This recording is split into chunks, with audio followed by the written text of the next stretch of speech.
My name is Travis Reed, and that night was supposed to be a quiet grind at the office. Midnight deadline. Big client. I had my head down for weeks leading up to it, long hours, endless drafts, takeout dinners eaten from behind two monitors. My wife Melanie would joke that I lived more at the office than at home. She wasn't wrong.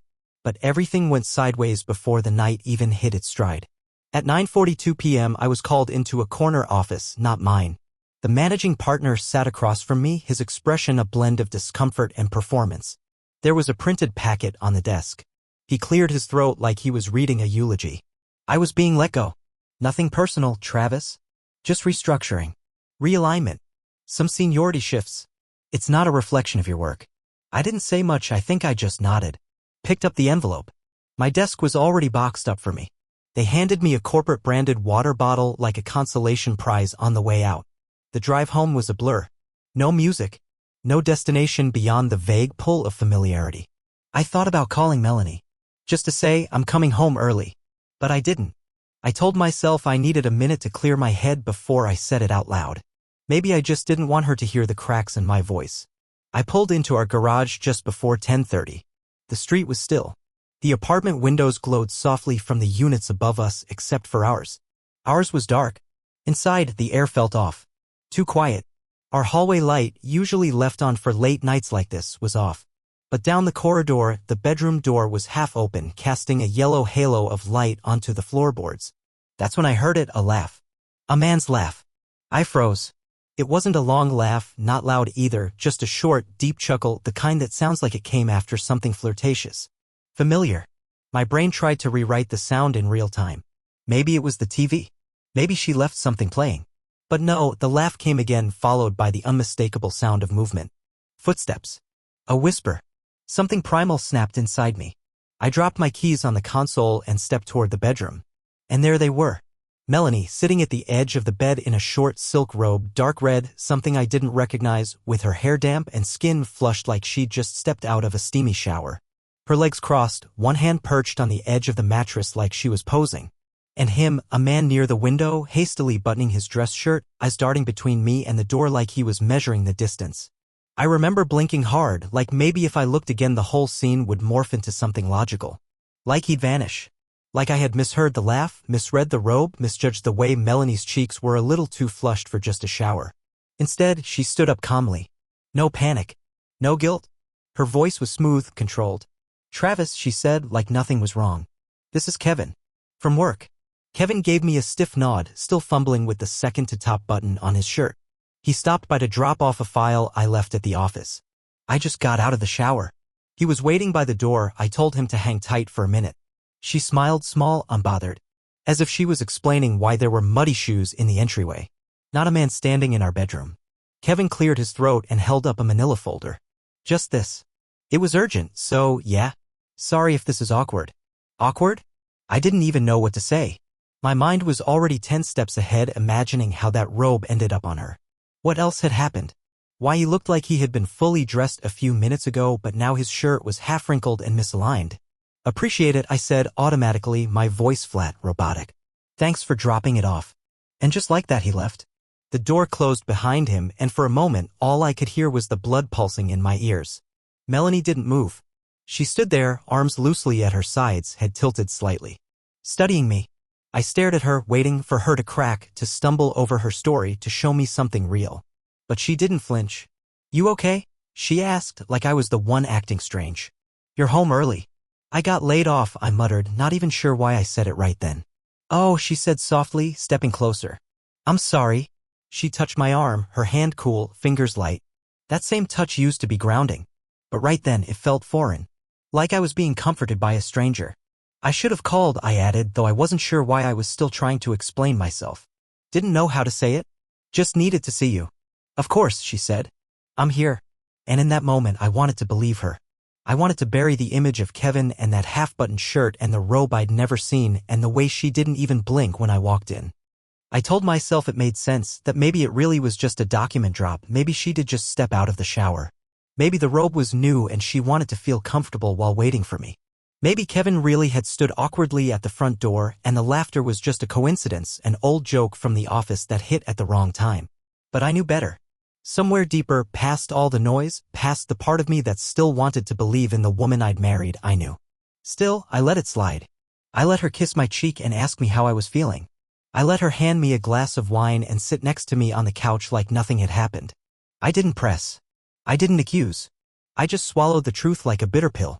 That night, when she fell asleep beside me, her breathing steady, her body curled slightly toward mine, I stared at the ceiling and listened to the silence that now felt like something I had to decode. And the scariest part wasn't what I saw. It was that I didn't want to know the truth. I wasn't ready to lose her. After that night, sleep became optional. I'd lie beside Melanie in bed, staring at the shadows on the ceiling, feeling like I was in a house I no longer recognized, next to a woman I no longer knew. Her breathing was calm, rhythmic. She slept like nothing had happened. Like she hadn't just introduced a half-dressed man as her coworker in the middle of our bedroom. I wanted to believe her. God, I did. I clung to that explanation like it was a lifeline, repeating it to myself until it sounded almost plausible. But my mind wouldn't let it rest. Because once doubt sets in, it doesn't let you go gently. It spreads, slow at first, then all at once, until everything you thought was stable starts to rot under the weight of what-ifs. That night opened a door I couldn't close. And behind it were months, maybe years of little moments I had brushed off, ignored, rewritten as nothing. But now they looked different. It started with her phone. 3 months earlier, out of nowhere, she set a password on it. No conversation. No reason. Just one day I reached for it to check the weather and got locked out. She laughed, said something like, "Too many nosy coworkers at the office." I believed her. Why wouldn't I? But then came the silence. Her phone started living face down on the table. She'd take calls in the other room. Texts would light up the screen and she'd tilt it away.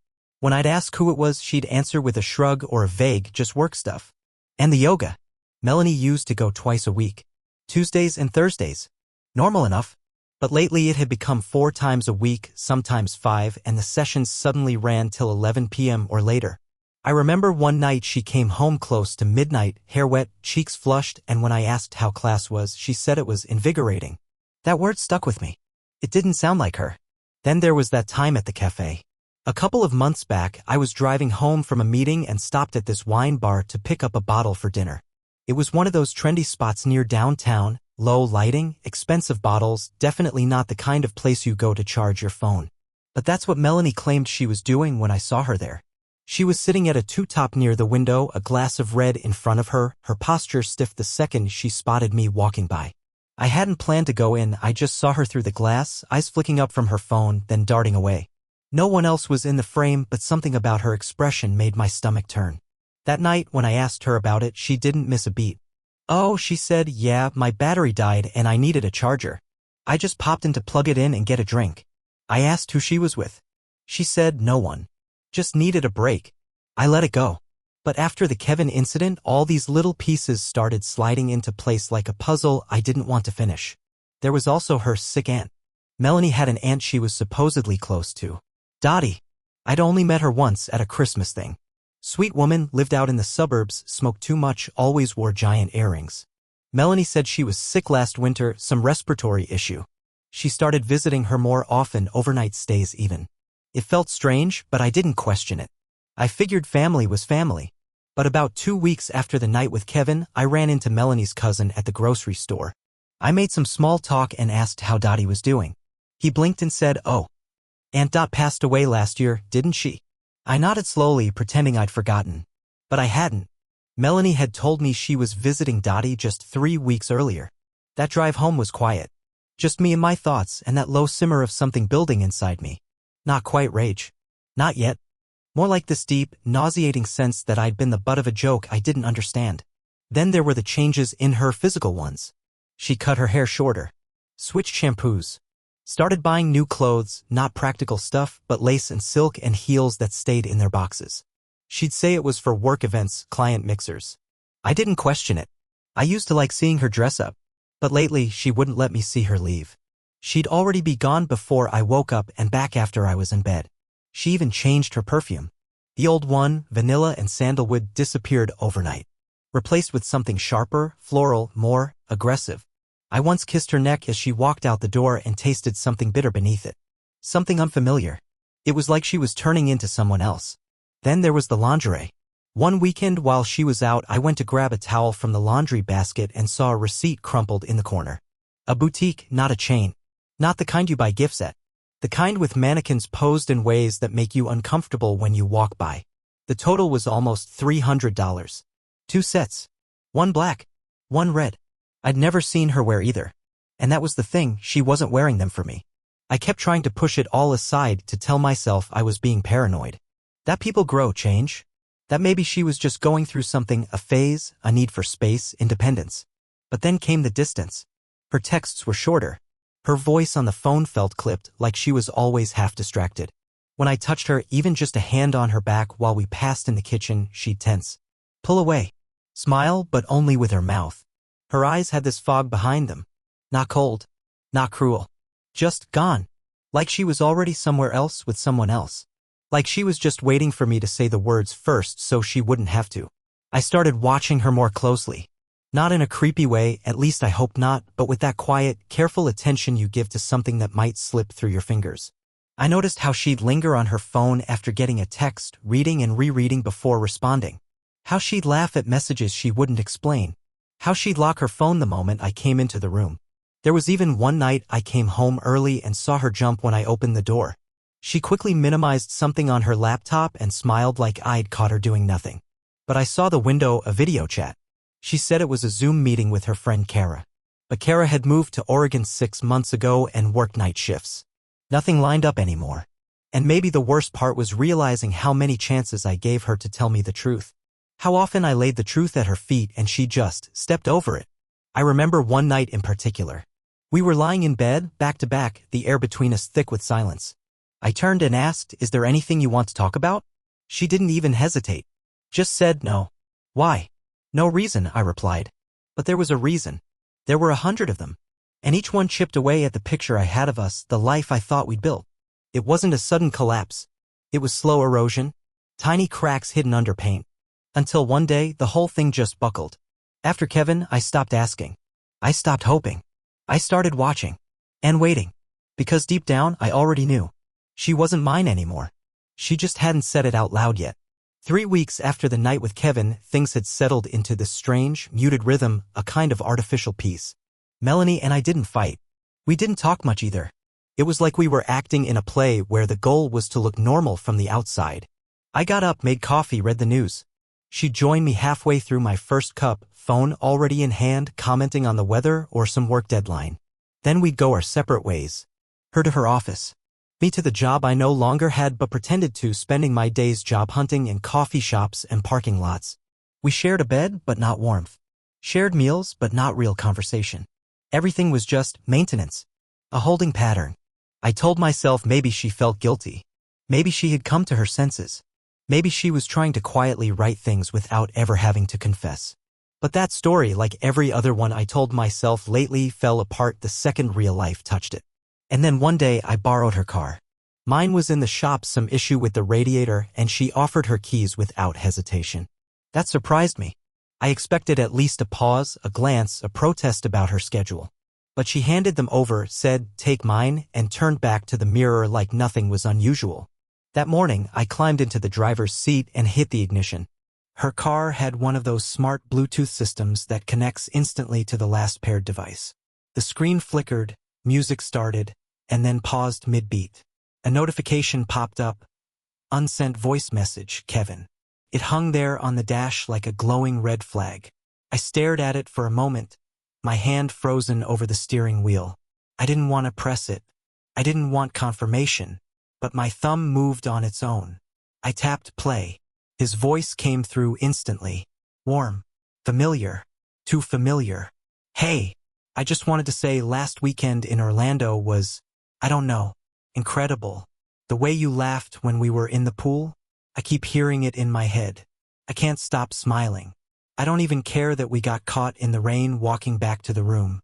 Felt like a movie, like something real. And now you're free. You're really free. I got my suitcase mostly packed. I'll see you so." The message cut off. I sat there, staring at the empty driveway, heartbeat thundering. The steering wheel felt miles away from my hands. My body didn't register the cold, or the silence, or the weight of what I just heard. I just went blank. No rage. No breakdown. Just this hollow, echoing clarity. Like a puzzle I hadn't wanted to finish was suddenly complete, and worse than I imagined. She hadn't just cheated. She had planned it, had made space for it, had taken trips, booked hotel rooms, worn robes I'd never seen and perfume meant for someone else. She hadn't just slipped. She jumped, eyes wide open. And now she was free? What did that mean? Free for me? Free to be with him? I didn't know which part hurt more. The romance in his voice, the shared memories of some tropical weekend I hadn't been told about, or the way he said, "You're free," like she had been in prison this whole time, as if our marriage had been the thing holding her back. IK** led the engine and just sat there. The world didn't shift, didn't collapse. It just kept going. That afternoon, I didn't mention it. Didn't say a word. I gave her the keys when she got home and thanked her. She smiled. Said, "Everything go okay?" "Fine," I said. She nodded and walked away. It was surreal, this thing I now knew, this truth lodged in my throat like glass, and yet we were still playing house. Still passing each other in hallways and kitchens, pretending not to smell the smoke from the fire that had already burned everything down. That night, I opened her laptop. I'd never done that before. It wasn't even curiosity anymore, it was survival. The voice message had ripped the lid off, and I needed to know just how deep the rot had gone. The email tab was still open. I scrolled, and there it was. An entire folder labeled Consulting Project, Archive. Except it wasn't project files. It was him, Kevin. Messages stretching back months. Some long, some short, some laced with jokes I didn't understand, some raw with longing. One subject line read, "Wish you were home with me tonight." Another, "Poolside secrets." The content blurred together, but a few phrases stuck like thorns. "I hate leaving your bed. You looked so beautiful wrapped in that red robe. I can't wait till we don't have to sneak around anymore." Sneak around. There it was. Admitted. Plain. Proud even. My hands trembled, hovering over the trackpad. I should have stopped reading, but I didn't. Couldn't. I needed the full picture. The ugly truth I'd tried to avoid for months. It wasn't a one-time thing. It wasn't just Orlando. There were others. New Orleans. Denver. One in upstate New York where she wrote, "I told Travis it was a women's leadership retreat." What a joke. What a joke. That line stayed with me for days, like a nail driven directly into my sense of reality. And what stunned me most wasn't just the betrayal, it was how easy it seemed for her. How casual. How unbothered. I always thought cheating would come with guilt, with tears, with tortured choices. But Melanie? She had fun with it. They had pet names, inside jokes, secret codes in their emails. And I was the background noise. That night, I sat on the edge of our bed and watched her sleep. Her face looked peaceful, untroubled. The same face I'd kissed goodnight 1,000 times. And I wanted to wake her up. I wanted to scream. I wanted to ask how long she had looked me in the eye and lied without flinching. But I didn't, because deep down I already knew what she would say. She'd say it was complicated, that she didn't mean to, that she was lonely, that it just happened, that I had pulled away, that Kevin understood her in a way I didn't. And none of it would matter, because the moment she chose him, not once, not twice, but over and over, she stopped choosing me. She hadn't just betrayed our marriage. She had exited it. Quietly, strategically. She had carved out a new life behind the curtain of the one we built together, and the only thing she hadn't done was shut the door behind her. I sat there until the sun started to rise. Then I got up, and I started thinking about how to end it. Not dramatically, not explosively, just cleanly, because something in me had died the moment I heard that voice message. Not just trust, not just love, but hope. I didn't pack anything. No toothbrush, no change of clothes, not even my phone charger. I just walked out. It was nearly 11 p.m. when I left the apartment that night. Melanie was asleep, or pretending to be. Her back was to me in bed, her breathing steady, almost theatrical. I stood there for a long time, staring at her. Not with anger, Not even sadness. Just that numb, detached feeling that comes after too much pain, when the body shuts down and leaves you floating somewhere above your own life. I didn't leave a note. I didn't slam the door. I just grabbed my keys and coat and stepped into the hallway like I was going out for a walk. But I didn't come back. I drove aimlessly for a while, past closed gas stations and silent strip malls, the city flickering by in a blur of headlights and traffic lights. The silence in the car was louder than any music could have been. My hands gripped the wheel tight, but there was no real destination. I just needed to be not there, not with her, not in that apartment full of fake warmth and echoes of someone else's laughter. Around 2:45 a.m., I found myself pulling into a roadside motel off the interstate. It was one of those beige, low-slung places with flickering neon and rooms that smelled faintly of mildew and loneliness. I paid in cash. The clerk didn't ask questions. I think he took one look at me and understood the kind of night I was having. The room was freezing. The sheets felt like sandpaper. The lamp on the nightstand had no bulb. But it was quiet. And it was mine. I sat on the edge of the bed and stared at the wall for almost an hour, trying to figure out what emotion I was supposed to be having. I expected to cry. I didn't. I expected rage. It never came. What I felt was something worse. Emptiness. A hollow, sinking kind of silence that stretched all the way down. Around 4 a.m., my phone buzzed. I hadn't realized I'd brought it. The screen lit up with a cascade of texts and missed calls, but I didn't check from whom. I didn't want to see her name. I didn't want to see anyone's name. But then I saw one that made me pause. Cal, Melanie's brother. Hey man, I don't know if I should be saying this, but I think we need to talk. I've been keeping something from you. I'm sorry. I stared at it for a while. Cal and I weren't especially close, but we got along. Watched football together. Grilled burgers in the summer. I always liked him. Honest guy, no filter, the kind of person who never faked a smile. For him to reach out at 4 in the morning? That meant something. I replied, tomorrow. Tell me when. We met later that day, mid-afternoon, at a park halfway between our places. It was quiet. Cloudy skies, empty picnic tables, a few ducks drifting across a pond that looked colder than it should have been for March. Cal was already there when I arrived, sitting on a bench, hands jammed into his jacket pockets. He stood when he saw me, didn't smile, just nodded like he'd been practicing this moment in his head all day. Thanks for coming, he said. I shrugged. You said you had something. He motioned to the bench. We sat in silence for a few moments before he finally spoke. I didn't know how to bring this up, he started. Honestly, I should have said something a long time ago, but I thought maybe it wasn't my place. I didn't say anything. I just waited. You remember last winter? He asked. That stretch when you got that bad flu and were stuck at home for like a week? Yeah, I said. I was out of it for days. Why? He ran a hand through his hair. Melanie told you she had to go on a business trip, right? That 3-day retreat thing in the mountains. I nodded. Leadership summit. Aspen, I think. He gave a short, bitter laugh. She wasn't in Aspen. I turned to look at him. He wasn't joking. She was with someone, he said. Some guy from a training she went to in Austin a few months before. They hit it off, I guess. Exchanged numbers.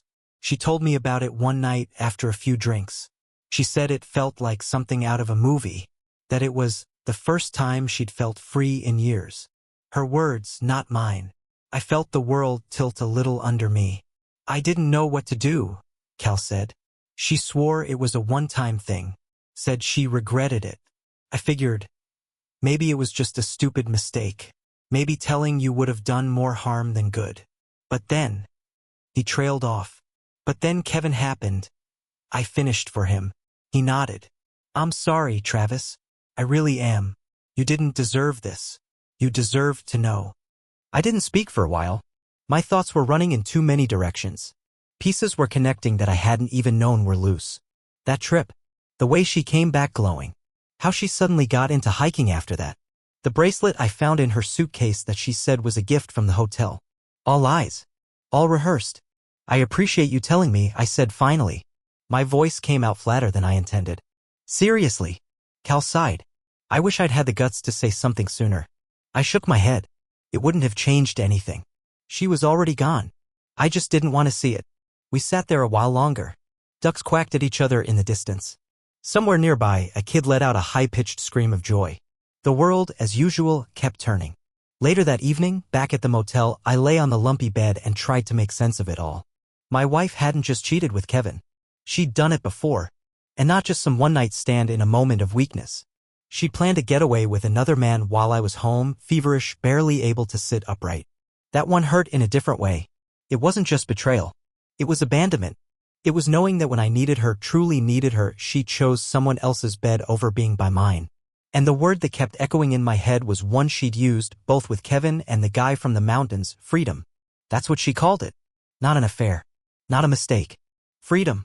Like our life together had been a cage she was breaking out of. Like I had unknowingly been the prison guard in a story I didn't even know I was part of. I didn't sleep much that night either.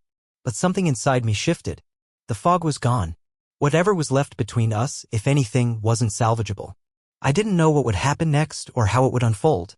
But I knew this. I wasn't going to be the man who begged her to come back. I wasn't going to be the fool sitting at the table hoping for scraps of the truth. That phase was over. I was done being lied to. Now it was my turn to decide what came next. I came home the next morning with barely 4 hours of sleep and the weight of 1,000 things I couldn't unhear. I wasn't even sure why I went back. Maybe part of me wanted to give her one more chance to tell the truth.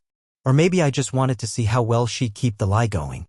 The apartment smelled like fresh laundry and citrus, her favorite candle burning in the living room like nothing had ever happened.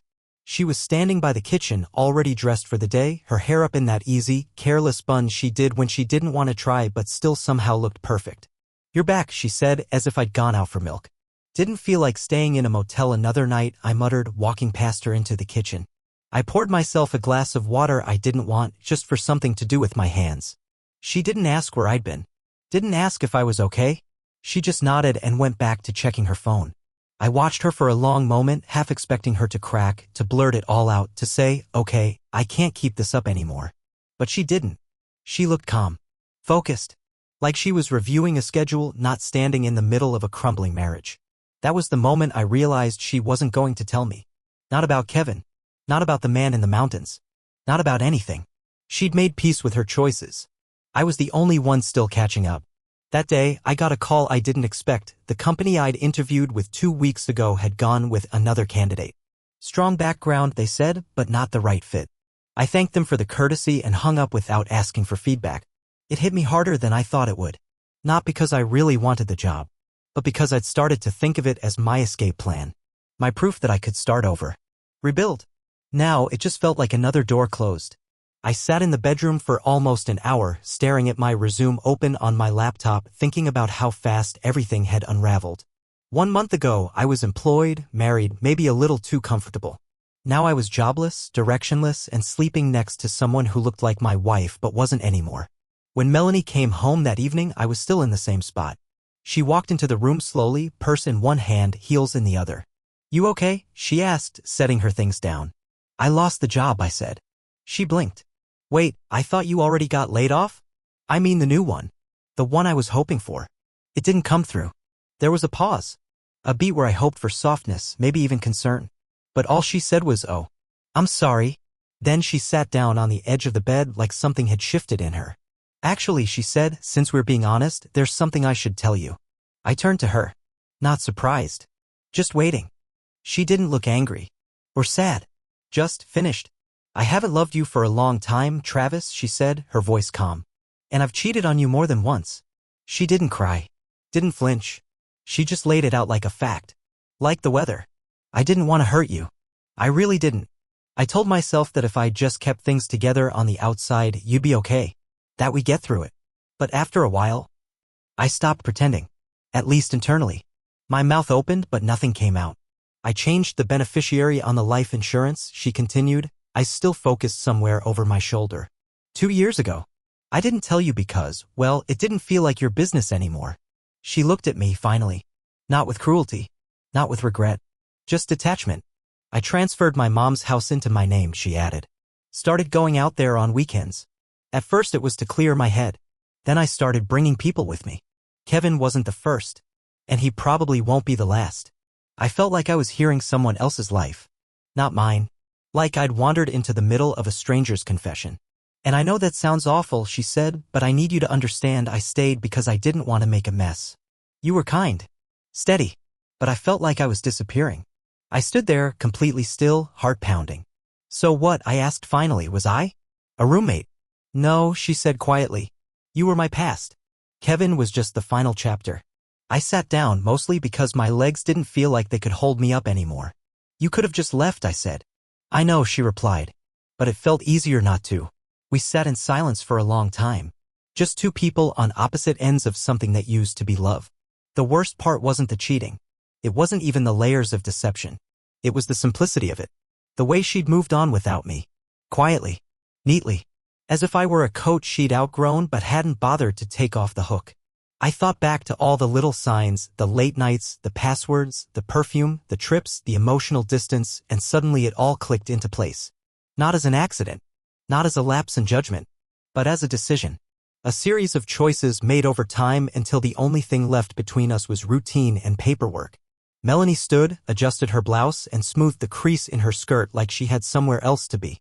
I'm sorry, she said, though it sounded like she was reciting it from a script. I know this is hard, but I thought it was time. Time? Time for what? For the truth? For closure? For my final humiliation? I didn't answer. I just nodded because I had nothing left to say. Because anything I said would only echo in the empty room she'd been living in for years, long before she said the words out loud. She left me there, sitting on the edge of the bed. The apartment was still. The walls, so familiar, now felt foreign. Every object suddenly looked out of place. The framed wedding photo. The matching toothbrushes. The couch we picked out together. Artifacts from a life that had ended without a funeral. That night, I didn't sleep. I lay awake, staring at the ceiling, wondering how long I'd been dragging a corpse of a marriage behind me, pretending it still breathed. And somewhere between midnight and morning, I made a decision. No more waiting. No more hoping she'd wake up and realize what she'd done. No more wondering if I could have fixed it. This was no longer about saving what we had. It was about saving what was left of me. I didn't scream. I didn't throw anything. I didn't post dramatic status updates or beg for closure. That's not who I was. Not anymore. Instead, I called a lawyer. I found someone recommended for handling quiet divorces with high emotional intelligence. She listened, took notes, and then said something that stuck with me. You're not trying to punish her. You're protecting what's left of you. That's what I clung to. Not revenge. Just control. I froze our joint accounts the next day. Transferred what I legally could into a personal account. I revoked her access to my insurance, closed the shared credit card, and canceled the power of attorney I had given her years ago, back when I believed trust was permanent. Then I started gathering. Photos, emails, travel confirmations, message logs. A few neighbors were surprisingly eager to help once they realized what was going on. One mentioned a man Kevin, no surprise, had been showing up while I was away, even once referring to him as her husband by mistake. I didn't correct her. I didn't let Melanie see any of this. She thought I was broken. Thought I'd crawl into some emotional hole. But I wasn't unraveling, I was preparing. Because if this was going to end, it was going to end on my terms. Within a month, the papers were filed. I didn't warn her. I didn't soften the blow. She got them at brunch with friends, handed over by a process server right as her mimosa hit the table. I don't know how she reacted. I didn't need to. I'd already moved out. I found a small apartment near the park. Quiet, full of light. It didn't have much, but it had peace. I took a remote consulting job out of state and started building something new. Something mine. And then, by accident, I met Erin. She wasn't looking to fix me. She didn't ask about Melanie. She listened. She made space for silence. There was no pressure to perform. Just conversation. Kindness. Presence. I realized something. Revenge isn't rage. It's silence. It's removing yourself from the chaos and letting them watch you heal without them. That's the real victory. Not because I won, but because I remembered who I was. And I'll never let myself be erased again.